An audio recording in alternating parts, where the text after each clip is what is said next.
our second point. Other people are involved, not just you. Other people are involved. Verses 4 through 6. Let's read here in Jonah. But the Lord sent out a great wind into the sea. Now this is where Jonah went down and he got on the boat with this captain and their crew. The Lord sent out a great wind into the sea, and there was a mighty tempest in the sea, so that the ship was like to be broken. Then the mariners were afraid, and they cried every man unto his God, and cast forth the wares that were in the ship. They got so scared they started throwing stuff off the boat, because that's what they do on a ship. When it starts, the waves are getting rough and that thing's shifting, because if something slides, it could crush you. So they start getting stuff off the boat. They start throwing stuff off the ship. And they were in the ship into the sea to lighten it of them.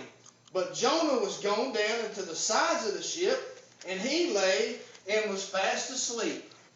There's old Jonah, supposed to be going in the other direction. He caused all this. He's laying down there sleeping.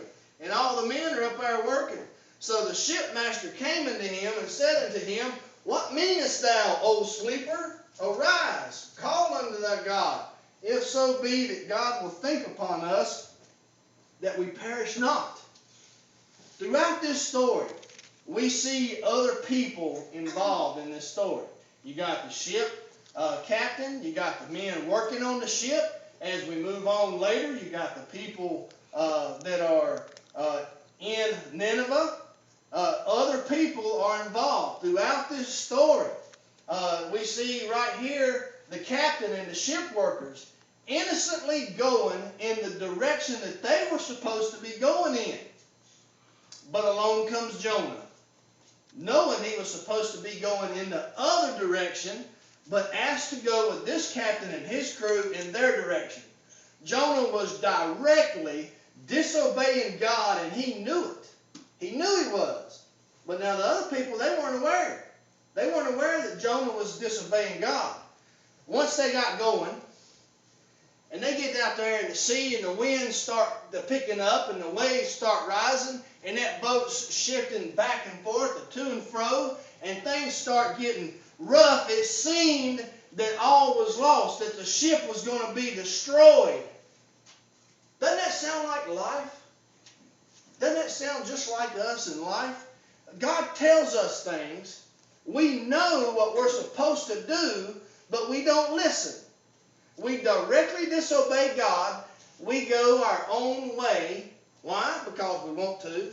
This is something that I want to do. This is something that entices me. And then we go our own way, and then the next thing you know, things start falling apart. Things start coming apart out from under us. And we're like, what do I do? What in the world's happening? What's going on? Well, if you had to listen to God, followed His plan, things wouldn't be falling apart like they do. I want to take, for instance, a husband starts disobeying God, goes against God, the things that God's asked him to do. I made a point a few weeks ago about porn on the internet, and how so many men have gotten addicted to porn to the point that that addiction will allow them to lose their family, their job, and everything.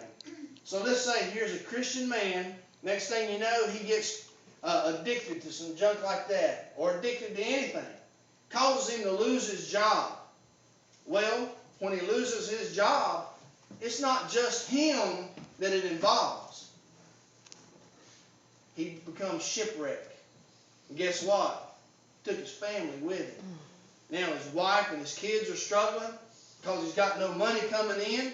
Things are happening. The whole family suffers because of his actions. Take a single person. They decide not to follow Christ in their life. They start doing things that they shouldn't. Maybe they get caught doing something bad, and this person's testimony is hurt. And it could be that they're caught, let's say for instance, maybe they were doing drugs. They got a friend in the car that has no idea this bozo's done started doing drugs. They get pulled with possession in the car, both of them gets to go to jail because of it. Am I right? Is that how it works? Okay?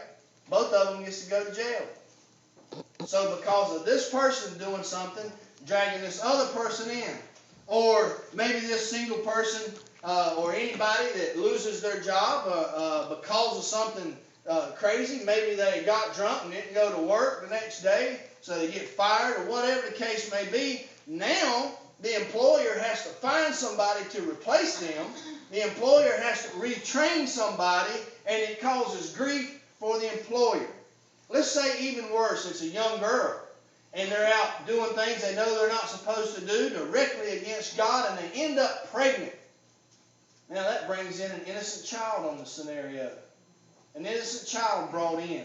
You know, I've always told my kids at home, and whenever I was teaching the teens, I tried to tell them this also. You may remember, some of you that were in the teen class, every decision that you make either directly or indirectly affects someone else. You remember me saying that? You don't? You weren't paying attention today. All right, but I have. I've said that many times. And it's true. People don't realize that. I even challenged the teens, and I said, somebody throw me up an example, because I can see that some of you don't believe me. Give me an example. And one of the teens said, oh, I got one. I said, all right. And they said, if I don't brush my teeth in the morning, how is that going to affect somebody else? I said, man, I'm glad you said that. That's probably the best example you could have gave me.